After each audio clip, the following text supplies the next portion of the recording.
You guys are in for a huge treat. As you can see, we have Naomi with us, and she will be answering questions live. Naomi, everyone, like our chat has been going crazy. We have had, over the course of this series, we have had thousands of questions come in. And what's really exciting about this whole thing, Naomi, is people at first started talking about Montel, but as the series has gone on, we get more and more and more buzz about you. And it's so cool because you've been asking the questions, and tonight you get to answer the questions. So thank you so much for coming and answering all these questions for us. Kat, I couldn't be more excited than I am right now. Thank you everyone for joining. We've got so many people in the chat rooms. We've been fielding all of the questions today, and I want to get through as many as possible. I'm on day 4 of my water fast. Many of you know that. And so I'm extra excited to talk about fasting because I'm right in it with many of you. And thank you for joining me on the fast, for those of you that have. So Kat, take it away. Let's get the questions rolling. Well, so first of all, I want everyone watching to know that, like I mentioned, we had thousands of questions come in, and that's not an exaggeration over the course of the series. And obviously we can't answer them all tonight. That's why we've made the series available to you. And Naomi, thank you so much for offering that incredible discount during the series running and extending it through tonight. That helps a lot of us. But what we really want to know, Naomi, is why did you even get involved in this in the first place? Why did you make this docu-series? What was it that showed up and said, Naomi, this is an important thing for you to do? So for me, it was 2 really big factors. One is my mother has struggled with her weight throughout her life. And I actually took her with a medical professional probably 20 years ago through an extended fast. And it was transformational for her health and her well-being. And I have not been able to crack the code for her weight loss and her health gain over these years, despite what I've been trying to do.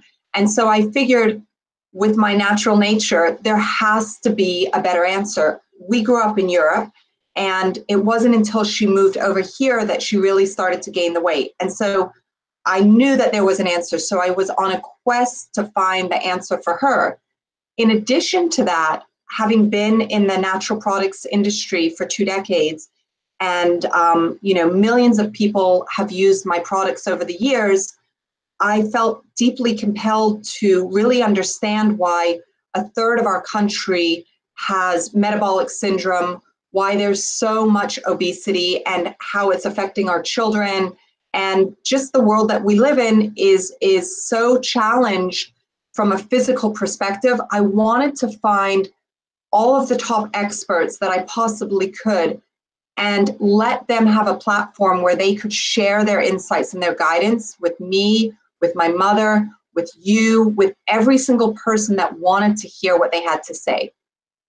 You know what, Naomi, working with you, that's one of the things that I have admired the most, is that it seems like everyone out there wants to be the expert, right? They want the glory, they want the attention, they want the status, I know this and I know this. And you actually, people watching the series probably don't know how much you know. It is a lot.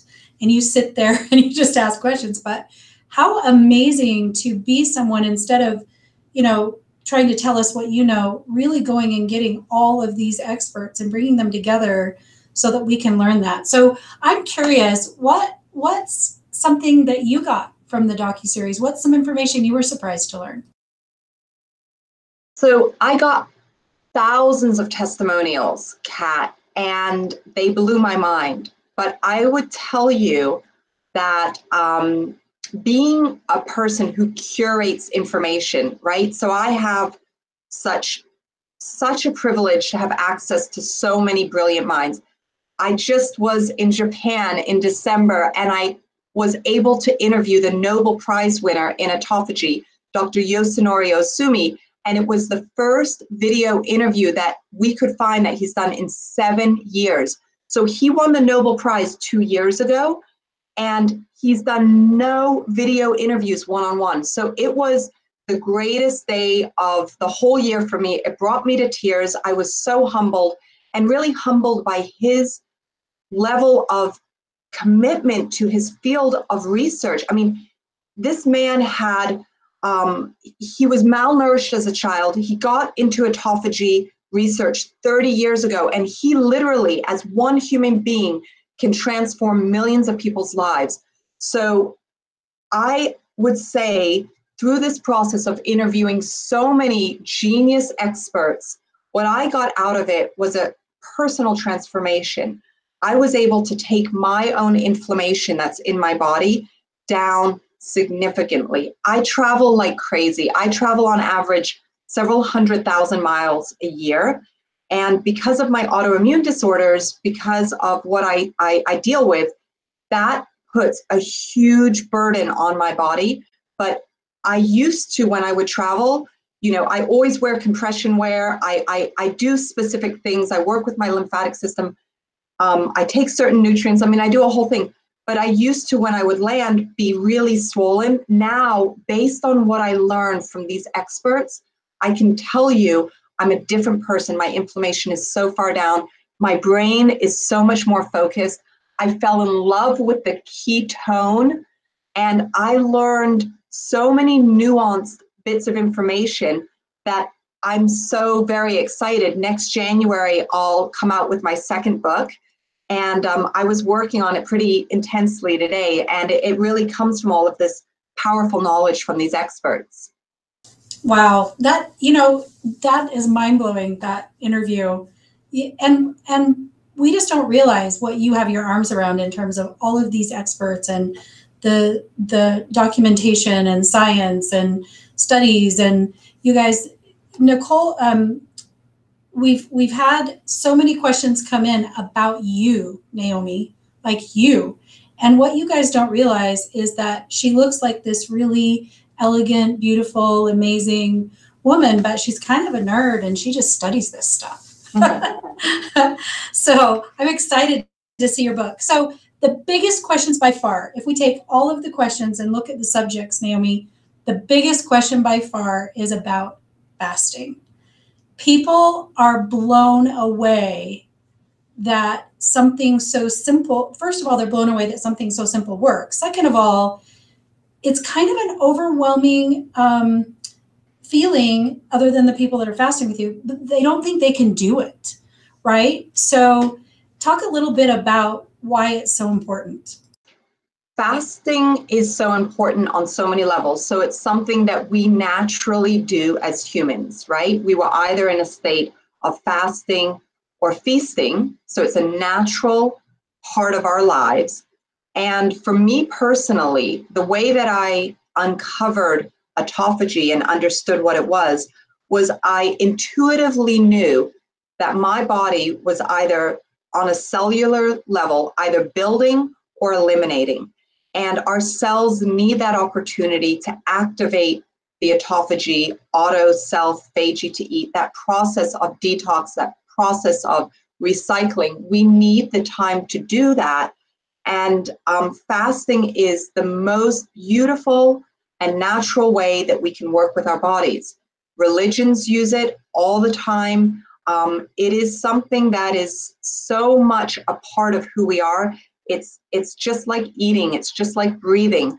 And what I love about fasting, especially right now, what makes me so excited is that it is being searched all over the country. It's one of the top health search terms. And the reality is it's free.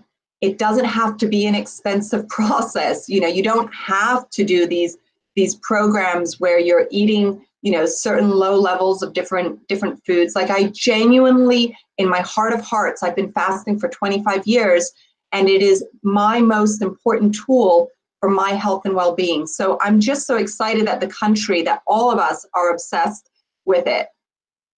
So I fasted my whole life, 24 to 48 hours at a time for religious purposes, but working with you a little over a year ago, I did my first 5-day fast, and it was completely transformative for me. And I can't thank you enough, like the people that are watching and all the people they talk to, and the benefits that they're getting from it. So I want to talk about some of the specific ways you fast and why it helps, and then let's get into some of the granular questions about fasting that people have, because they don't want to mess it up. So let's address, first of all, fasting for weight loss. Okay, so fasting is great for weight loss because it gets you into ketosis very quickly. And when you're in ketosis, you're using your ketones as your source of fuel, and you're literally able to use your own body fat as fuel.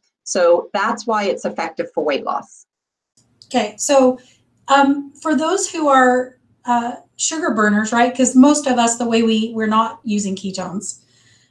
I think why is the transition a little bit difficult to get into ketosis, and what does that look like, and how should we prepare? I think going from being a sugar burner to being a body fat burner takes most people on average about 30 days. But then there are many different levels. I mean, we have so many very sophisticated people that are watching, that are in our chats right now, people that are doing fasts. And we all know you hit different stages of ketosis, and you can be at a 0.05 millimoles of ketones. And that's when you're starting to burn fat for fuel. And that can take you a different amount of time. I mean, my CFO, Bill Stevens, is an incredible example of someone who has incorporated keto, incorporated fasting, and transformed his life as well with the autoimmune disorders that he has, and they're very severe. But what we would do is he and I would analyze like how quickly I could get into ketosis versus him. And he's done several water fasts. He's done, I think, 3 of them. And I'm excited for him to do his 4th when he's ready. But each time he does a fast, he gets to a higher level of metabolic flexibility. So it's all about ultimately getting to be able to go from one source of fuel to the other source of fuel, and doing that easily and effectively. And for me, I've been doing keto for about a year and maybe 4 or 5 months now. And I've cycled in all different ways through my process of using ketosis, but it's really been so effective at reducing my inflammation. And again, improving energy. Ketosis really takes you there. It reduces cravings. So for me, that was the very biggest thing, because I was on that hamster wheel, so addicted to sugar. And I know we're going to talk about sugar, and I love the discussion. And I love that everybody, who's here got to watch. I probably watched episode 1 10 times after I had done those interviews, because I wanted to keep learning from the great minds that really sort of depicted what went wrong in our country, from Eisenhower having his heart attack the whole way through. And I was just so fascinated to learn that. And that really helps me, because we have to reprogram ourselves, right? This is a new, brave way of thinking. It's not really new, but it's new to us. And therefore, we have to be, have that conviction. And it's easy to think, well, maybe I'm wrong. I mean, there are people out there, they're having all these conversations. Is keto good? Is it safe? Is it bad? And the conversation is massive right now. And the information is still coming out. Well, you talked about watching episode 1 a whole bunch of times. Thank you for saying that, because it reminded me to let those of you know that are watching that if you've already participated and supported us by purchasing the gold package, this Q&A is recorded and will be included in your package. You don't have to worry about it. It's already going to be included. And if you haven't, you may want to consider it, because think about what, Naomi, what you know, and you watched it a whole bunch of times. When the questions come up, it is so invaluable to have that resource. And, from meeting you to now, I've lost a bunch of weight. I have more energy. I feel better. I can tell you it works. But it's because I listened to it over and over and over and over again. And it was probably the least expensive transformational vehicle I've ever gotten. We try so many different things. This was so simple. And all I did was feed my brain your information. So you talked a little bit about your CFO. You have an autoimmune issue. He has autoimmune issues. Is there any specific information you want to give us about fasting and autoimmune disease? Because we got a ton of questions about that. So some of the experts that we had, Zach Bush, he's triple board certified. There are many, many brilliant researchers that I had the privilege of speaking to. But I would just say, as someone who's pulling this information together, and my personal experience, I am blown away by the power of the clean fuel that is a ketone, right? Like a ketone is so clean, it's so wonderful. And there are so many different ways to fast, right? So we know I do a lot of intermittent fasting with autophagy with my book Glow 15. It's every other day where you do 16 hours of fasting and you eat for 8 hours. And again, that's a cycled process with lower protein or low protein and low carb. Now there's a lot of new research that's been coming out in the past year or so, really new, that's telling us that 18 hours versus 16 can almost have like a 10x effect. So if you can get those 2 additional hours, you can really take it to that next level. So move it to a 6-hour eating window? Correct.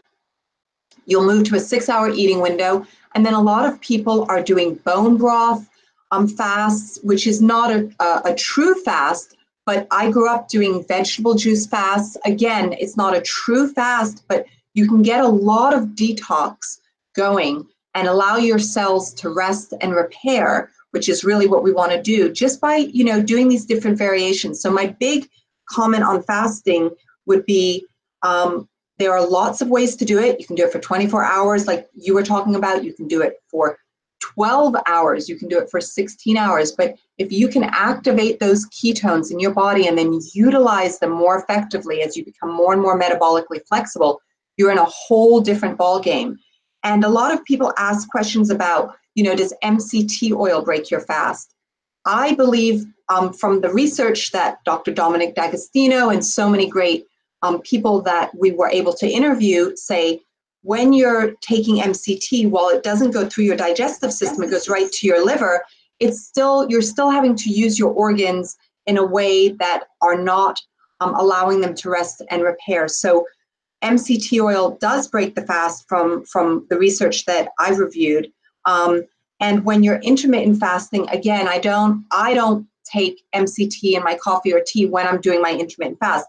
But as soon as I break my intermittent fast, it's the first thing I do, because when you take a tablespoon of MCT, the research shows that 4 hours later, you have twice as many. So 4 hours later, you have twice as many ketones in your body. So it supercharges, it's your shortcut to keto. That's what I was sharing on the Dr. Oz show a couple of weeks ago. And it's all based on research. So for those of you that have sensitivity to MCT, like I certainly did, and I had to, when we created our brand, Simply Good Fats, I had to really explore the way it was processed, because most MCT is actually processed with hexane. And I was very, very, very upset to hear that. And so we were focused on this enzymatic process of extracting the MCT from the coconuts, and that works marvelously. So I think MCT is great when you're not fasting, because it can truly fast track you into keto. And I've tested and it proves it out. So that's a really good thing too. So while you're talking about that really quick, we've had some real questions about how long does it take to get into autophagy. So if I'm just intermittent fasting, am I using autophagy, or do I need like a 3 or 5 day fast? That's an awesome question. So all of you know, I've been working with researchers all over the globe for the past 5 years now on autophagy. And I first learned about it when I went to Italy, and I was interviewing Dr. Elizabeth Janda on her research around the citrus bergamot fruit. And we were sitting at lunch and having this amazing Italian meal in Calabria. And she introduced me to the word autophagy and explained to me what it was, and then talked to me about the research she was doing on it. So that was 5 years ago. And from that point, I knew that I wanted to learn everything I could, and then I knew that I wanted to share it. So to answer your question, autophagy can be activated with 30 minutes of exercise. It can be activated by drinking, the flavonols that are found in citrus bergamot.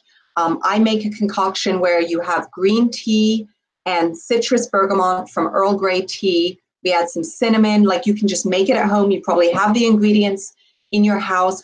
That activates autophagy. So there are so many ways. Sleeping, when you sleep, you're activating autophagy. When you do an intermittent fast, you're activating it. And autophagy needs to be activated and then deactivated. It's like the ocean waves, right? Back and forth. And you can get to deeper levels of autophagy activation when you're fasting, but you can activate it so quickly and so easily. So another really quick question we have is people want to know, what do they do with supplements and prescriptions if they're doing like a water fast? So that's a question that I think people should ask their medical professional, their doctor, and they would be more appropriate to answer that question.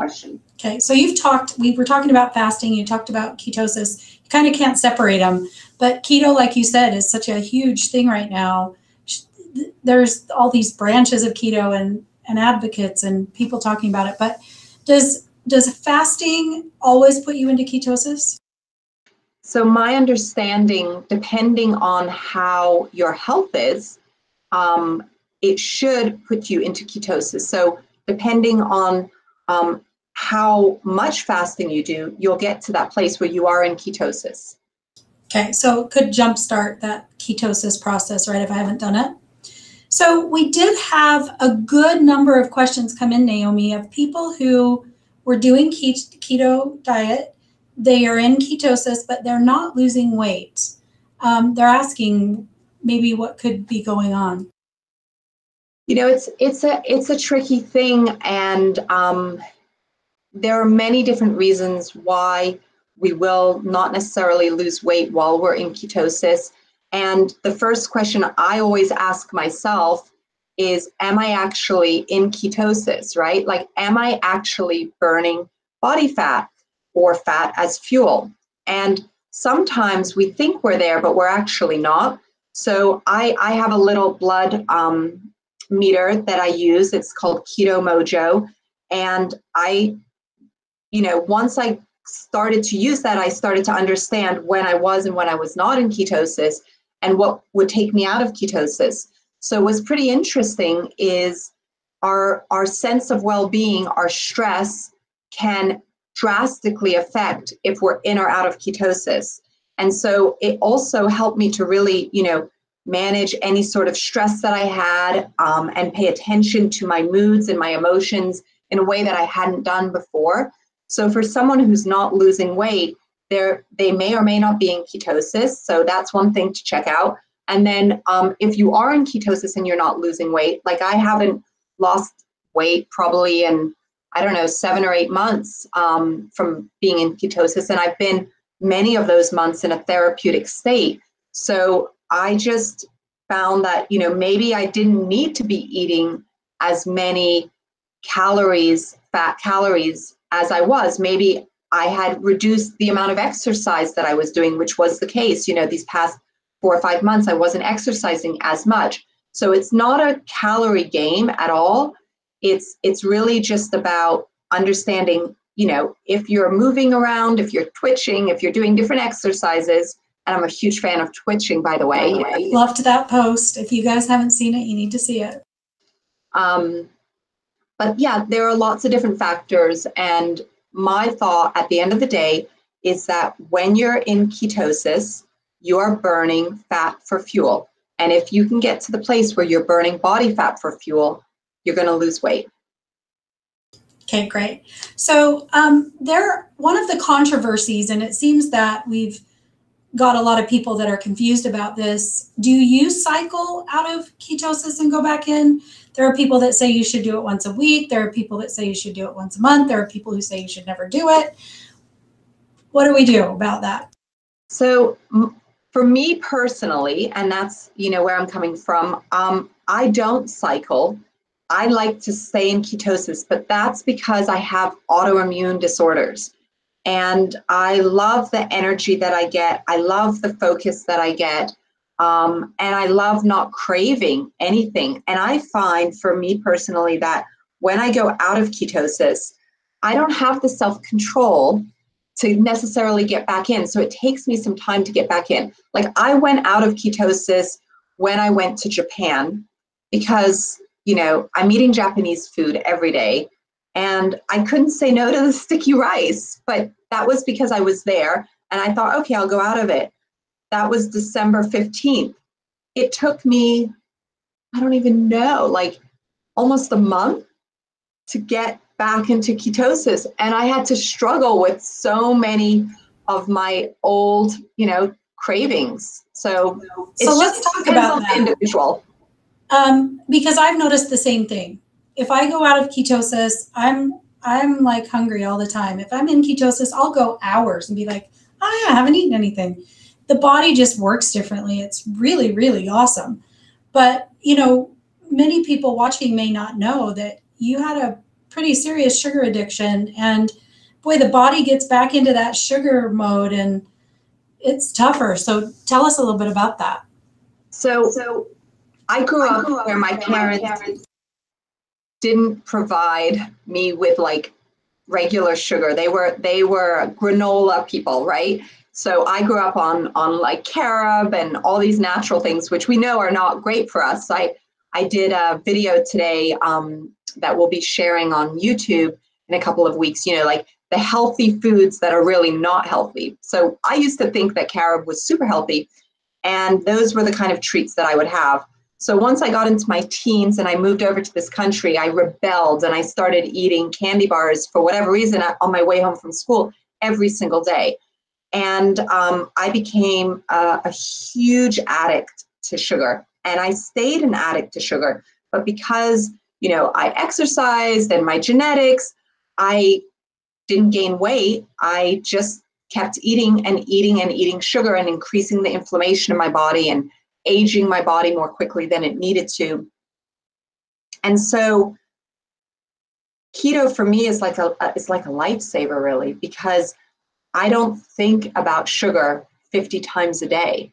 But if I can, and I have no willpower. So if I can just keep myself in the straight and narrow, which is ketosis, but still allowing myself to have like amazing treats if I want them. I don't believe in depriving any of us of anything. So like Dr. Ken Ford shared with me a wonderful, wonderful keto ice cream recipe. There are so many different ways to have treats on keto where you're not depriving yourself. And that's to me what it's all about. So I'm able to not have the cravings from sugar as long as I give myself, you know, as long as I say yes through keto, and you can. So those who do go off of keto or go to Japan and need sticky rice, when you're in ketosis and then you eat some carbs, does it spike your insulin? Do we need to watch for that? It just depends on the person, right? So every one of us is different, and every one of us has different insulin sensitivity and so forth. So it's like, from my point of view, if you can get in touch with your body, and I think the experts in the Real Skinny on Fat allow us the amount of information. I know a lot of you are like, oh my gosh, there's so much info here, but I wanted to give you all of it. And there were even wonderful experts like Dr. Felice Gersh that after I finished interviewing her, I said, Dr. Gersh, I think you have 5 encyclopedias in that beautiful brain of yours. I need to interview you again because I need more of your information to share with as many people as possible. So I'm hopeful that when you all had the chance to watch these brilliant experts, that you were able to glean information that could help you transform your life and then sort of connect those dots. Because my goal is that we all have just simply a better version of our own lives where we feel better, we have more energy, more well-being. I mean, when we look at the challenges that we have in our country, it's heartbreaking. And I think we have the opportunity to take our health to the next level, and then share that information with other people. Thank you. So for those of you who haven't joined us and decided to own the series yet, the team's actually posting the link in the chat. So watch for that so that you guys, if you order today, you'll still get the big discount. So while the series has been running, Naomi's arranged for us to get 50% or higher discounts on the products. And if you guys have missed any interviews, it is dynamic. That one interview might make a difference for you. So before we move off of ketosis, one of the questions that has come in is about vegetables and fruits specifically for ketosis. So most of the experts kind of agreed, some didn't. And so basically people want to know, what are the keto-friendly fruits? Like, what can I eat on keto? It's a great question. So I like to look at the keto-friendly fruits through the lens of berries and things like avocados, sometimes some blackberries, a couple of blueberries, raspberries. That's sort of how I look at it. Lemons are definitely ones that you can have, but a lot of the, I've grown up and I've always eaten an apple every single day. And an apple takes me out of ketosis, but sometimes if I'm feeling like I want an apple, then I'll take a small portion of it. And I think, you can see what keeps you in and what keeps you out, and then definitely give yourself the things that you want. But certainly when we're in ketosis, our desire for that kind of sugar, that craving goes away. So it's really, you can make choices at different levels. So talking about sweets and doing it through keto, you talk a lot about monk fruit. Is that your preferred sweetener? I like monk fruit, and we've written a blog on sweeteners.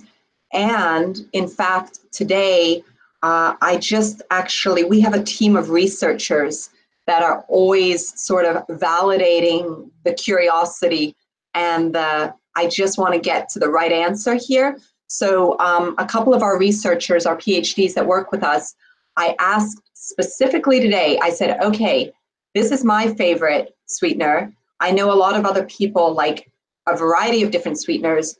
I want to go back to the history of sweeteners, the biological impact of sweeteners, all the variations of sweeteners, so that we can put together a big dossier so that we all really understand, because it's oftentimes such a tangled web.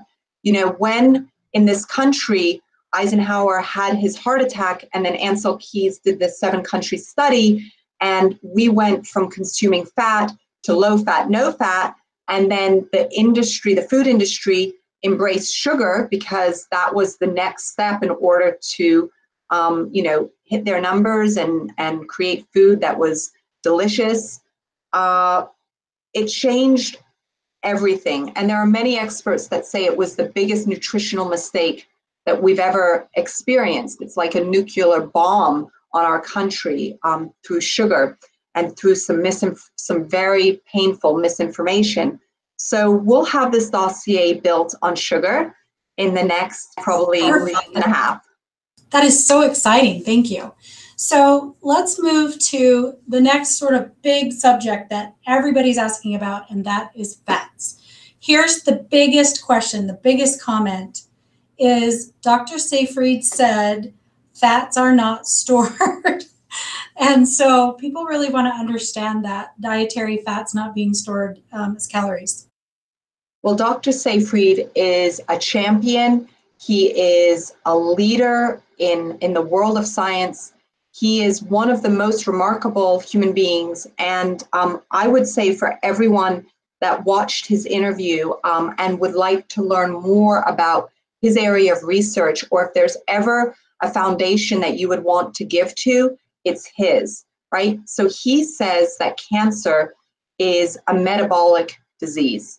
And what he is talking about when he says, we don't store fat, when you're in a state of ketosis, you don't store fat. You're using your fat. You're burning the fat. When you're a sugar burner, you are going to store that fat. So when you're using sugar, glucose, as your main source of fuel, that's what's going on. Okay, so you have to be in ketosis because you're burning fat, right? And not consume fat and sugar like the donut. Okay. So which fats do you recommend for people to consume? Oh, I like all types of fats.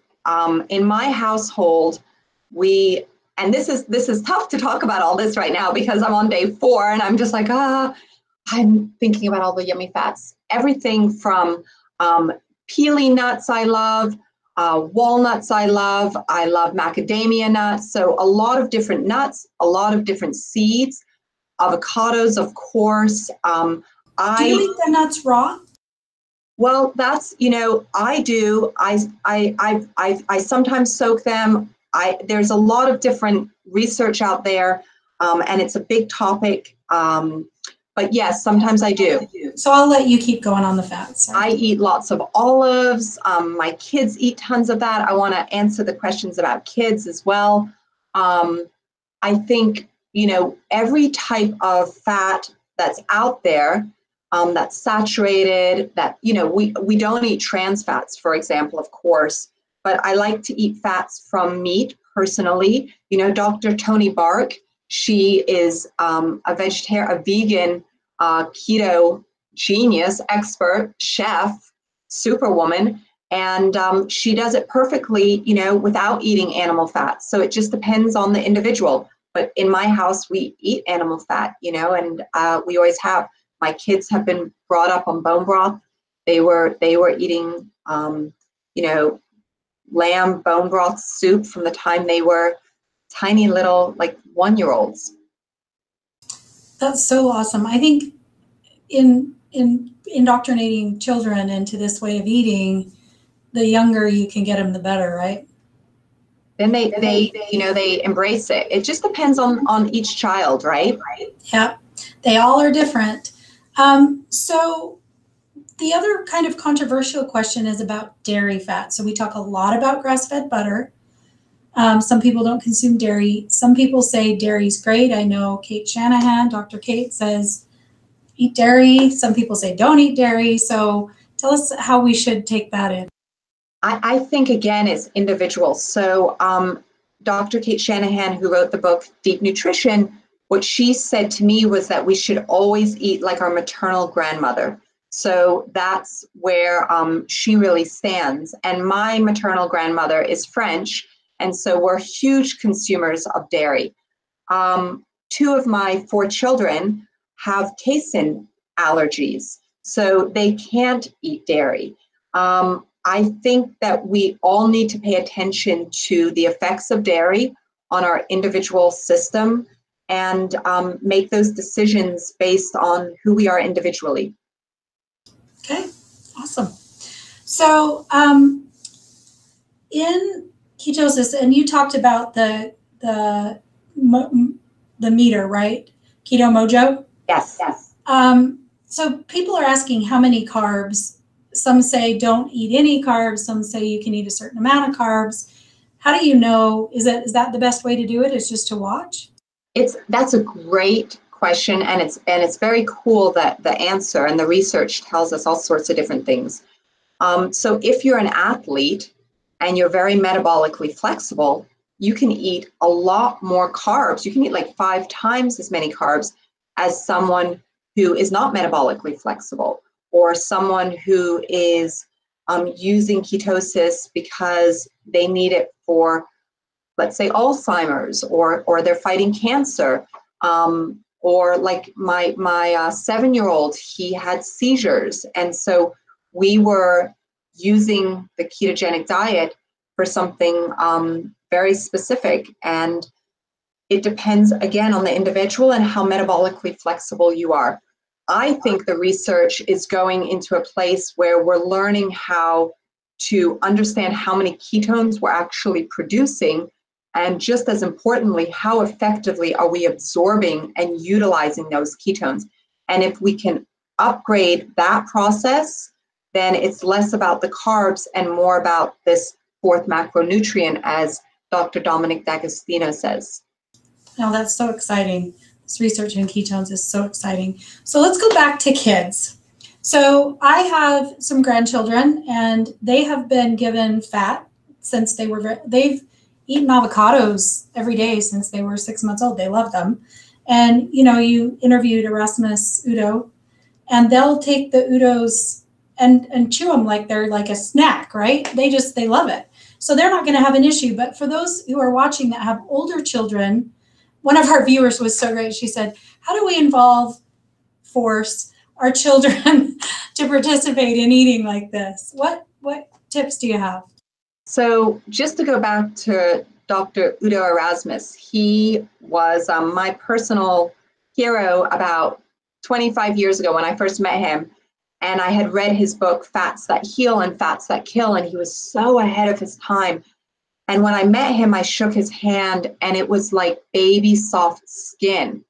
And I remarked on it, as I'm sure many people do. And what he said to me is, Naomi, your skin is the last organ that should always be soft, because it means that all the rest of your organs are fully hydrated, they have enough oil, and the membranes are exactly the way they need to be. And so I always analyze, am I getting enough fat based on the way my skin feels? And he's taught us so many different things. As it relates to our kids and keto, it's a hard one. So my 16-year-old, she knows everything that I share with her, and her father's, my husband's a lawyer, and she has a specific thought process. And so she feels like carbs are fine for her, despite everything that we share. My 7-year-old, the one who has suffered from some seizures, he's 100% keto. He loves it. He's embraced it for years. It's natural for him, right? And then my twins that are almost 4, they eat a lot of keto food, and that's how we cook in our home. So I wouldn't say that it's an easy process, but if we can get our bodies to sort of listen more to what they want, and you can offer up these fatty foods while reducing the carbs, it can become a natural cycle. Perfect. Great answer. So if we're in keto, like once we become fat adapted and we're using ketones for fuel, do we consume less fat? And the core of that question, Naomi, is if I'm consuming dietary fat, will my body burn body fat, or should I watch that? It's another great question. I can just say from my own experience, when I was first, the first probably 6 months as I was navigating how I worked with the ketogenic diet, I would consume a lot of dietary fats, and then I would understand, okay, now I'm at a place where I can use my own body fat. So I would mess with that and see how that worked. At this point, now that it's been, a year and 4 or 5 months, I consume less dietary fat, and I try to get my body to use its own fat. But again, it's a tricky balance, because you may go out and have certain meals, or you may put additional stress on yourself. You may fall out of ketosis, and then you'll get into carbs, and carbs make us fat. And when you're taking carbs and fat together, that becomes, a very dangerous place for body fat. So it's more about just trying to figure out that balance, and then giving yourself the opportunity to be successful.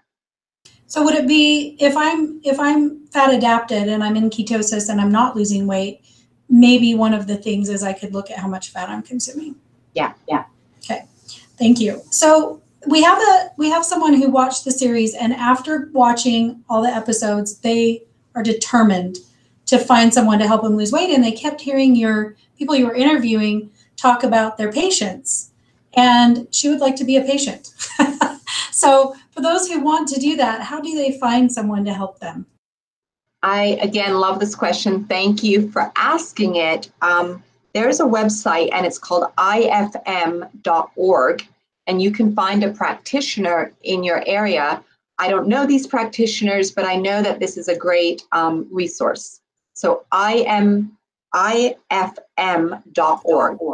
Okay, I think the team will probably post it in the chat. And while you're there, let's post the link. I think we're getting some questions on the link being up for them to purchase the docuseries so that they can. I think what's happening, Naomi, is you're talking about some interviews that maybe some people have missed, and now they're interested and they want a chance to watch them. So let's have the team post that as well with that website. So what is your advice so for people who want to involve their children, or people who don't have a very large grocery budget and feel like they can't really afford like grass-fed or pasture-raised, or the grass-fed butter is more expensive. So what's your advice to those kinds of to the people in that situation? It's a tough question, and I was thinking about that question today. I'll just share with you a personal story. When I moved to the U.S. from the UK, my mother and my stepfather brought my brother and I over here. And the reason we moved from the UK is because my stepfather is American, and he couldn't get a job over there, and he was going to school there. And so when school was over, we moved here.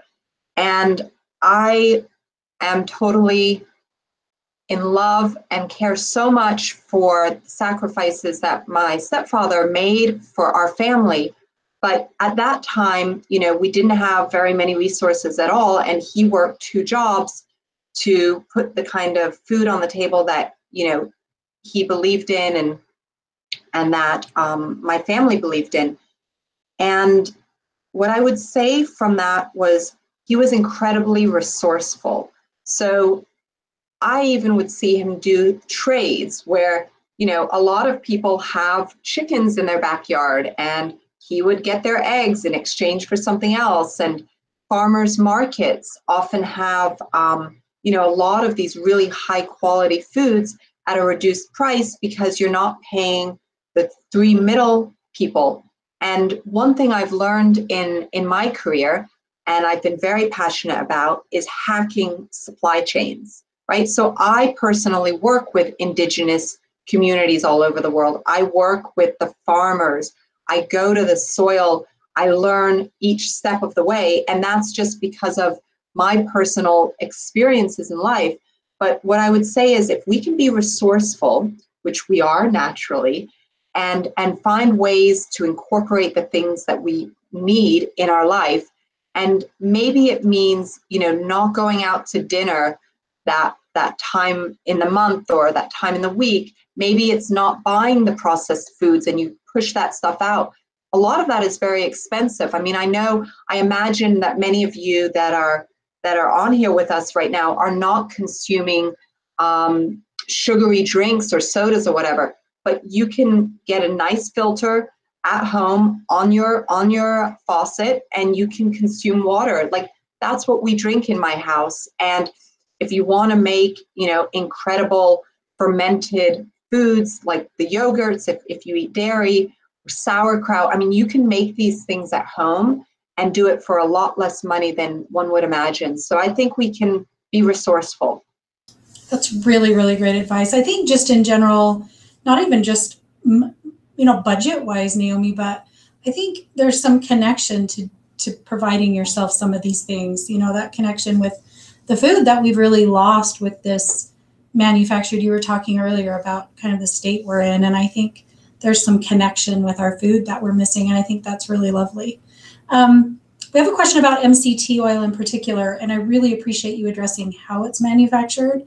But they're asking, is there a way to use MCT oil while fasting to help cravings? And is there a way to use MCT oil every day to help stop cravings? So I don't believe in MCT while we're fasting. We had mentioned that early on tonight.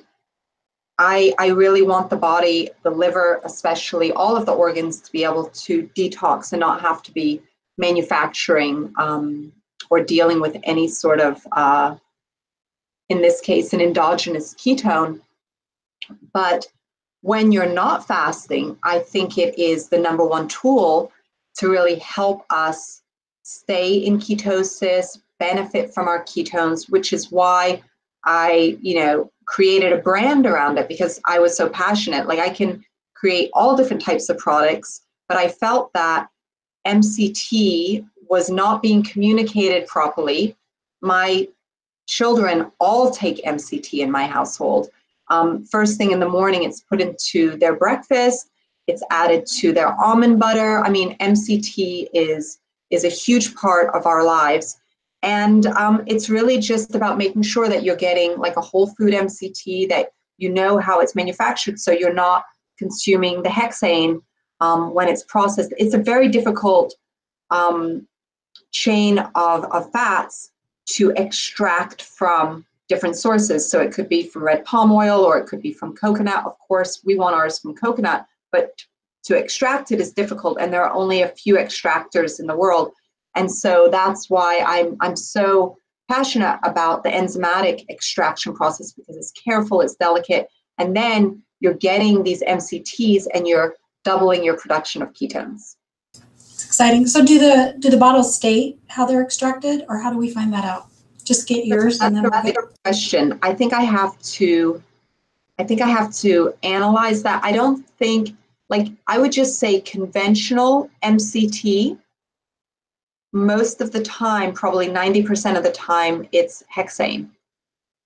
Yeah, I would say you're probably right. I think there's probably not very many people that are as careful as you are about that. We think we're doing this great thing, right? So in the process of autophagy, so let's say we're doing the 5-day water fast, and day 3 is like heavy autophagy kicks in. What happens to toxins or heavy metals or things like that that are being removed from the body? How are they being excreted? Well, autophagy, as we spoke about, it can be activated in 30 minutes of, interval training or resistance training. And according to Beth Levine, Dr. Beth Levine, she really discovered how exercise can do that. So if you're going into 3 days of fasting, and you're allowing your body to go that much deeper, because it doesn't have to put its attention on digestion. Your heart doesn't have to use, all of that energy to pump and increase the oxygen through the body for digestion. So it's just an amazing period of time. As autophagy activates, the analogy that I would use, that Dr. Steve Anton shared with me many years ago, and I absolutely love it. Imagine you're in a kitchen, and you go into the kitchen, you make a meal, you clean up after the meal, you recycle the things that need to be recycled, you put in the garbage the things that need to go in the garbage, and then you take the garbage out to the street, and the garbage man picks it up. The garbage person picks it up. And so and you clean the counters, and you do this day in, day out. That's autophagy working effectively. That's what happens when we're young. That's what happens when we're not, dealing with environmental pollutants and toxins and junk food and processed food, all of that. When you go into your kitchen and you're making some food, and you put the stuff in the recycling bin, and it's starting to overflow, and the garbage can is starting to overflow, and you leave some stuff on the countertop and it goes a little rancid, you try to take it out to the street, the garbage man doesn't pick it up that day, and this whole process becomes very challenged, and it gets smelly and it gets dirty. That's when autophagy isn't working well, and that happens over time. So when you're on day 3, you're able to help your body work more effectively. So I also like to think of autophagy as almost like the doctor inside of each of our cells. It says, okay, this organelle, okay, mitochondria, you need to be removed, or this part of the cell, this organelle needs to go in this area, or this cell actually needs to go away, it needs to die. So autophagy is really like the brain that makes all of these decisions at a cellular level. So on day 3, you're in a very great place with autophagy. And according to Dr. Walter Longo, it tells us, or Dr. Joseph Anton that you saw interviewed, on day 4 and 5, we're literally stimulating stem cells, which blew my mind when Dr. Anton first told me that. And the research that they're doing is tremendous. If you think about it, how expensive is it to get like a stem cell injection? It's prohibitive to almost all people. But to think that your body has the power, when you do something that is free, like water fasting, in day 4 and day 5 to literally activate your stem cells. When he told me that, I just blew up with excitement. I was so thrilled. So I really think for anyone who is concerned or who needs to get their doctor's supervision, and I always recommend that, you know, it's really worth going to your doctor, speaking to them, asking them the questions like, can I do a fast?